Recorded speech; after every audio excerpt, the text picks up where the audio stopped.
Lorsque la douce Gaga, la gorille, n'a pas pu se lever, un vétérinaire a effectué une échographie qui l'a laissé stupéfait. Pendant des jours, la gorille autrefois vive et enjouée, affectueusement surnommée « Douce Gaga » par les visiteurs du zoo, n'avait pas pu se relever. Après avoir observé son état, un visiteur inquiet a alerté le personnel du zoo. Compte tenu de la grossesse prolongée de Gaga et des connaissances du visiteur sur la période de gestation typique des gorilles, il a suspecté des complications. À distance, il était évident que la gorille souffrait et luttait avec son abdomen élargi. Malgré ses préoccupations, les gardiens du zoo ont ignoré ses avertissements, le rassurant que la gorille allait bien et lui conseillant de poursuivre sa visite. Douce Gaga était une attraction majeure depuis son arrivée dans le zoo privé en Louisiane, et ce n'était pas la première fois que des visiteurs exprimaient des préoccupations concernant son bien-être. Malheureusement, aucune mesure n'avait été prise. Les gardiens du zoo étaient catégoriques sur le maintien du statu quo, insistant sur le fait que Gaga, la gorille soi-disant enceinte, ne faisait que traverser des sautes d'humeur et était par ailleurs en bonne santé. Cependant, Gaga avait désespérément besoin de soins médicaux. La chance a tourné lorsque Charlie, un influenceur bien connu des réseaux sociaux, a visité le zoo. L'un de ses abonnés l'avait alerté sur les mauvaises conditions de l'établissement, en particulier en soulignant la grossesse prolongée de Gaga et son apparence inquiétante. Initialement sceptique, la perspective de Charlie a changé de manière spectaculaire après avoir été témoin de la situation de première main et avoir rencontré l'indifférence des gardiens du zoo face à ses préoccupations. Son post sur la visite a généré un engagement significatif et des commentaires d'autres personnes qui avaient remarqué des conditions troublantes similaires au zoo. Ils ont partagé des observations sur la dépression et la mauvaise santé des animaux, pas seulement de Gaga. Malgré la reconnaissance de ces problèmes par les visiteurs précédents, personne n'avait réussi à intervenir efficacement jusqu'à présent.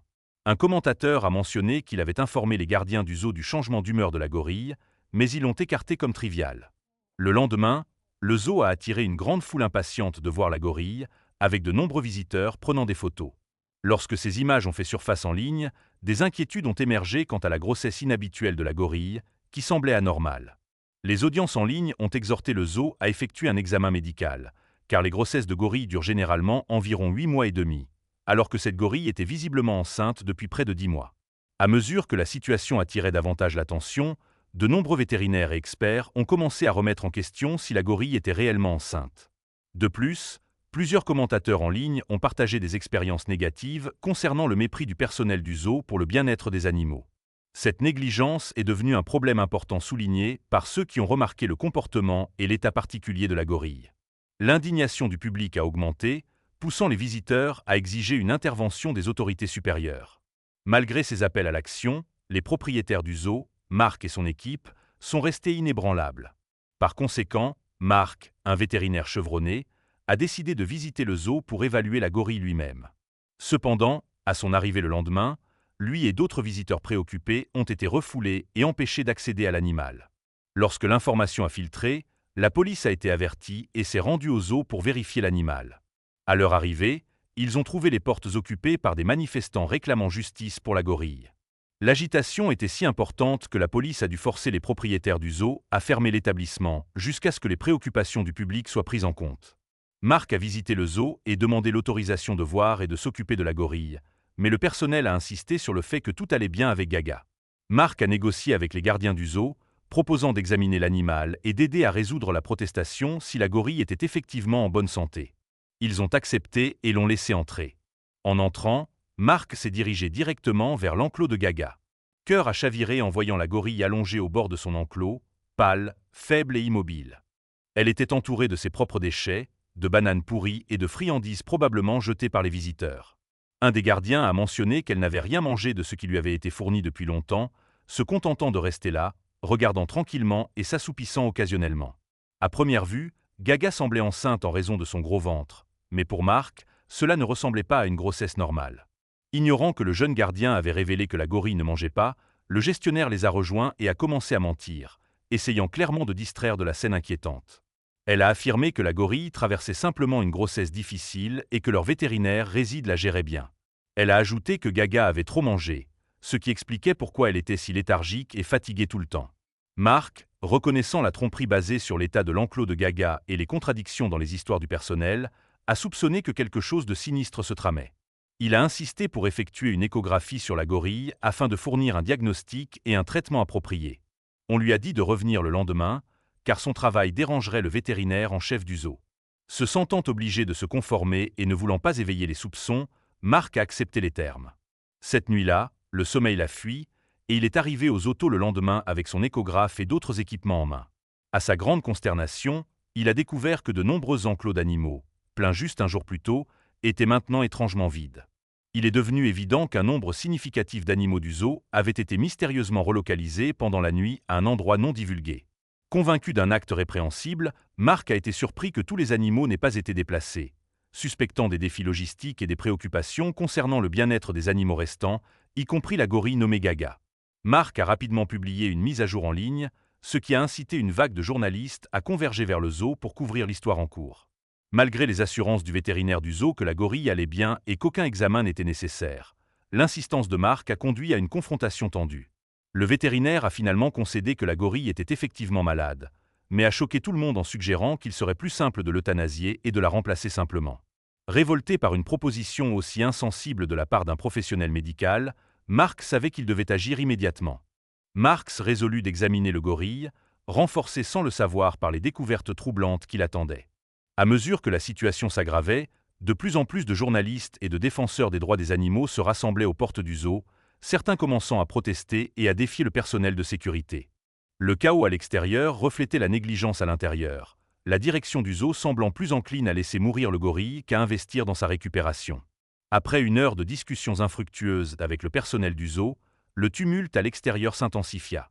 Marc, ému par la situation, décida de confronter directement les manifestants.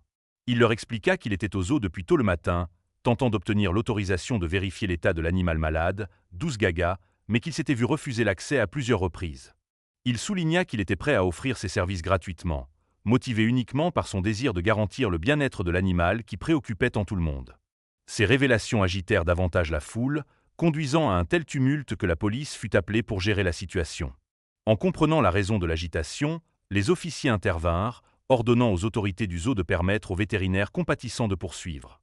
Il semblait qu'eux aussi étaient conscients des problèmes sous-jacents au zoo et reconnaissaient l'urgence de la situation. N'ayant pas d'autre choix, le zoo accorda à contre-cœur à Marc l'accès à l'enclos de l'animal. Il enfila son équipement vétérinaire complet et entra dans l'enclos avec prudence, veillant à ne pas effrayer 12 Gaga ou les jeunes animaux à proximité. Curieusement, il semblait qu'ils percevaient son intention d'aider leurs compagnons, car ils se déplacèrent d'eux-mêmes vers une autre partie de l'enclos. En approchant de 12 Gaga, Marc fut attristé de la trouver allongée sans mouvement, ses yeux vides et son attitude empreinte de désespoir total. Ce comportement alarma Marc.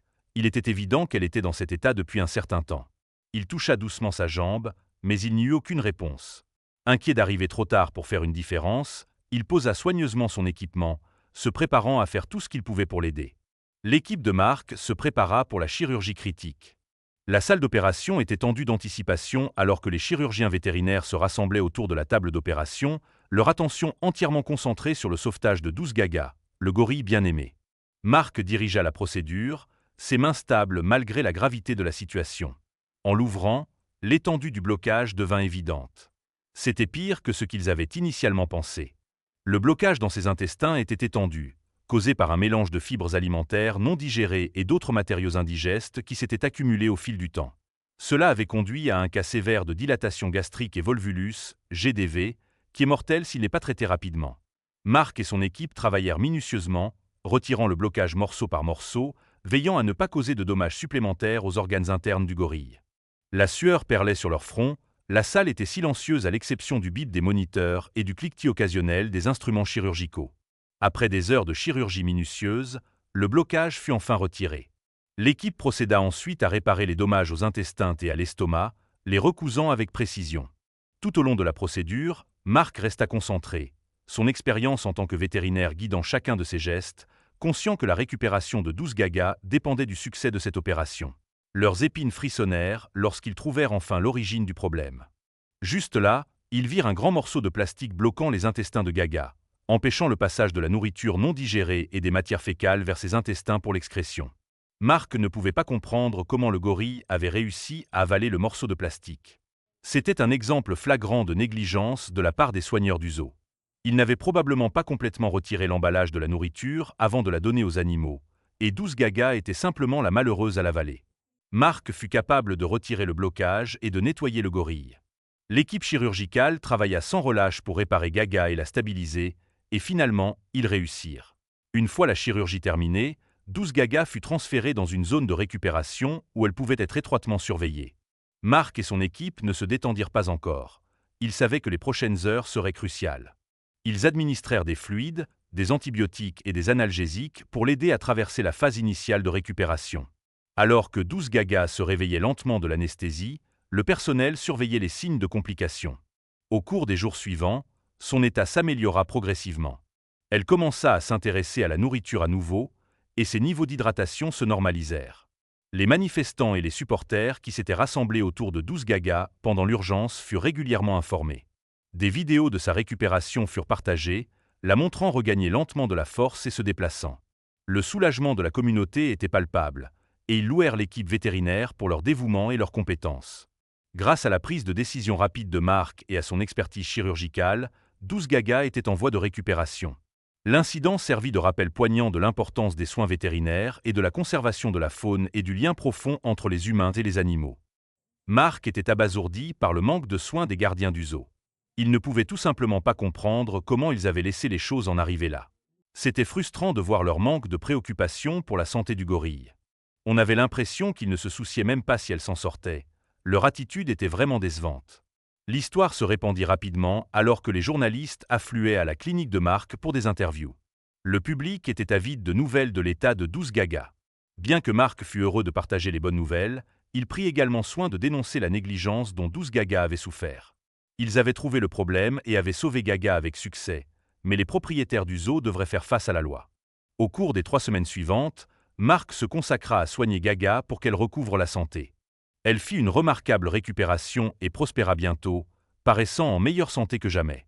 Entre-temps, les actes de gentillesse de Mark avaient fait de lui une sensation nationale, beaucoup le considérant comme une célébrité pour ses soins exceptionnels envers l'animal.